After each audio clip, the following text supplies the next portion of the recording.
آج کی کہانی احمد صاحب کی ہے۔ آئیے کہانی انہی کی زبانی سنتے ہیں۔ یہ اس وقت کی بات ہے جب میں ایک بہت بڑی ملٹی نیشنل کمپنی میں بہت اچھے عہدے پہ فائز تھا۔ میری نوکری بہت اچھی تھی اور میں وہاں پہ مینیجر کے فرائض سر انجام دے رہا تھا۔ میری ملازمت کو تقریباً 15 سال گزر چکے تھے۔ میرا کیریئر بہت زبردست رہا۔ ان 15 سالوں میں نے بہت دل سے بہت محنت سے کام کیا۔ میرے باسز میرے کام کو بہت سراہتے تھے۔ یہ تقریباً 2002 کی بات ہے۔ ہم کچھ امپلائیز کو کسی کام کے سلسلے میں بیرون ملک بھیجا گیا۔ یہاں میں آپ کو بتاتا چلوں کہ واپسی پہ ہم لوگوں کے پروموشنز اور کچھ ضروری اناؤنسمنٹس ہونی تھی، اور مجھے اڑتی خبر ملی تھی کہ میرا ہی نام لسٹ میں موجود ہے۔ بہرحال ہم لوگ وہاں پہنچ گئے اور میرے ساتھ میرے جو امپلائیز تھے ان میں ایک اور امپلائی تھا جس کا بھی نام بھی لسٹ میں موجود تھا۔ اچھا، میری اس سے دوستی بھی بہت اچھی تھی۔ ہمارے اس آفیشیل ٹرپ کا چوتھا دن تھا۔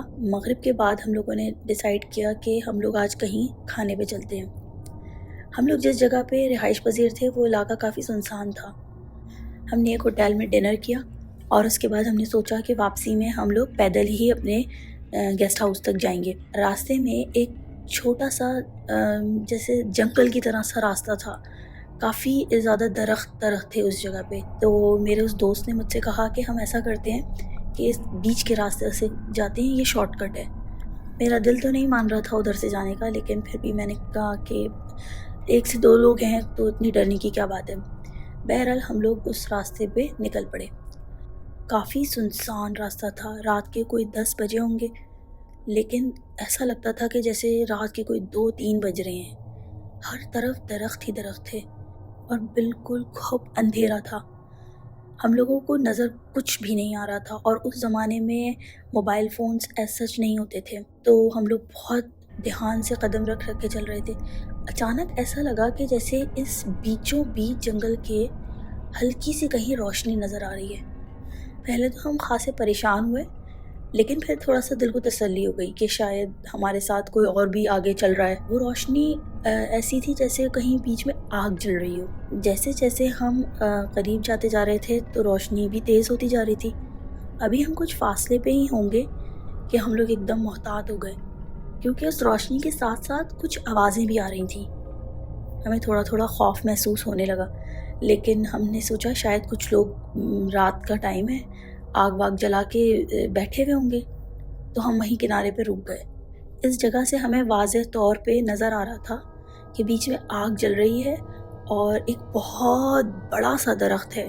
اس درخت کے نیچے بالکل سیاہ کپڑوں میں کچھ لوگ کھڑے ہیں جو آگ کے بالکل گرد گرد دائرہ بنا کے گھومتے جا رہے ہیں اور ساتھ ساتھ کچھ پڑھتے جا رہے ہیں، اور ان لوگوں کے چہرے بالکل ڈھکے ہوئے تھے، جیسے اوپر سے نیچے تک کالے کپڑے اور منہ بھی کالے سے نقاب سے ڈھکے ہوئے ہیں۔ صرف ان کی ہلکی ہلکی آوازیں آ رہی ہیں، اور وہ کیا بول رہے ہیں یہ بھی سمجھ میں نہیں آ رہا تھا۔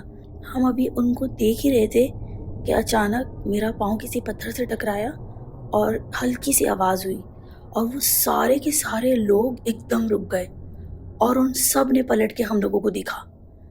اور جیسے ہی انہوں نے ہمیں دیکھا ہے، میں آپ کو بتا نہیں سکتا کہ میرے اوپر کیا کیفیت تھی۔ ان کے سارے منہ ڈھکے ہوئے تھے اور ان کی صرف آنکھیں نظر آ رہی تھیں، اور ان آنکھوں میں ایسی وحشت تھی کہ میں آپ کو بیان نہیں کر سکتا۔ کچھ لمحے کے لیے ہم لوگ سکتے میں آ گئے، اور اس کے بعد مجھے کچھ بھی یاد نہیں۔ جب مجھے کچھ تھوڑا تھوڑا ہوش آیا ہے تو میں نے دیکھا کہ ہم دونوں وہیں ایک درخت کے پاس پڑے ہوئے تھے، اور وہاں پہ نہ تو کوئی آگ تھی نہ کوئی لوگ۔ مجھے کچھ سمجھ میں نہیں آ رہا تھا کہ یہ ہمارے ساتھ کیا ہو رہا ہے۔ بہرحال ہم لوگ جیسے دوڑتے بھاگتے واپس گیسٹ روم پہنچے، اور اس کے 1-2 دن بعد ہماری روانگی تھی۔ پھر ہم نے اپنے سارے کام نمٹائے ہیں اور اس کے بعد ہم واپس آ گئے ہیں۔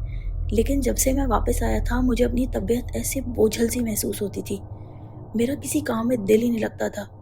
میں اپنی ایک کام میں بہت ماہر آدمی تھا، لیکن مجھے محسوس ہوتا تھا کہ مجھ سے کام نہیں ہوتا اب۔ میرا دماغ لگتا ہی نہیں تھا کام کرنے میں۔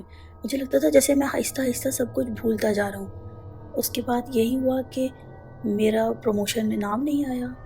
آفس والوں نے میری حالت دیکھی تو کچھ ٹائم کے لیے انہوں نے مجھے ریسٹ کے لیے چھٹیاں دے دی، لیکن میری حالت سنبھل نہیں رہی تھی، آہستہ آہستہ میری حالت بگڑتی ہی جا رہی تھی۔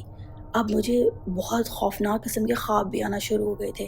مجھے یاد ہے کہ مجھے اس زمانے میں خواب میں ایک عورت نظر آتی تھی جس کے گندے کچلے بال ہوتے تھے اور وہ اپنی گندی غلیظ مسکراہٹ سے مجھے دیکھ رہی ہوتی تھی، اور ایسا لگتا تھا کہ وہ میرے بالکل قریب آ کے بیٹھے ہوئی ہے، اور جب میری آنکھ کھلتی تھی تو میں باقاعدہ محسوس کر سکتا تھا کہ ابھی ابھی یہاں سے کوئی گزر کے گیا ہے۔ میری بیگم بچوں پہ بالکل آفت ٹوٹ پڑی تھی، کیونکہ ہمارے معاشی حالات بھی بگڑنا شروع ہو گئے تھے، اور اس سے سب سے زیادہ میری اپنی حالت بگڑنا شروع ہو گئی تھی۔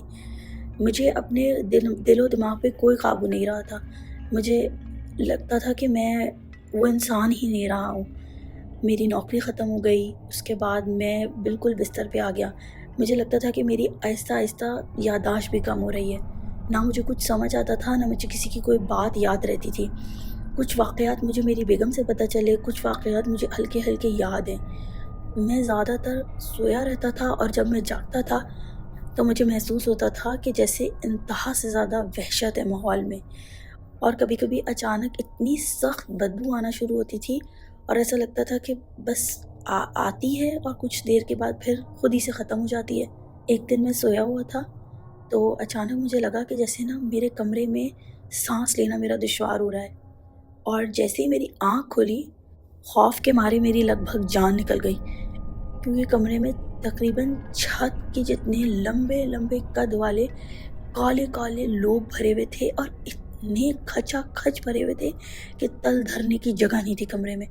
مجھے لگتا تھا کہ وہ میرا سانس بند کر دیں گے، اور میں اتنی زور سے چیخا ہوں، اور اچانک کمرہ کھلا ہے اور میری بیگم آئی ہے، اور میں انہیں بتا رہا ہوں اور کمرے میں کچھ بھی نہیں، سب کچھ غائب۔ مجھے سمجھ میں نہیں آتا تھا کہ میری یہ حالت کیسے صحیح ہوگی۔ میری حالت بدستور خراب ہی ہو رہی تھی۔ اس درمیان میں ہم نے ایک عالم صاحب سے رابطہ کیا تھا، اور میرے گھر والوں نے میرا علاج بھی کروایا تھا، لیکن مجھے کچھ خاص فائدہ ہو نہیں رہا تھا۔ لیکن پھر انہی عالم صاحب نے ہمیں ایک اور صاحب کا پتہ دیا، اور میرے گھر والے پھر مجھے وہاں لے کے گئے۔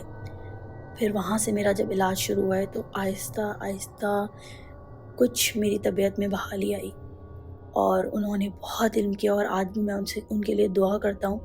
وہ میرے پر رقیہ کرتے، دم درود کرتے تھے، اور ہمارے گھر میں بھی آ کے انہوں نے بہت میرا علاج کیا، اور انہی عالم صاحب سے مجھے پتہ چلا تھا کہ میرے اسی دوست نے میرے اوپر کالا جادو کروایا تھا۔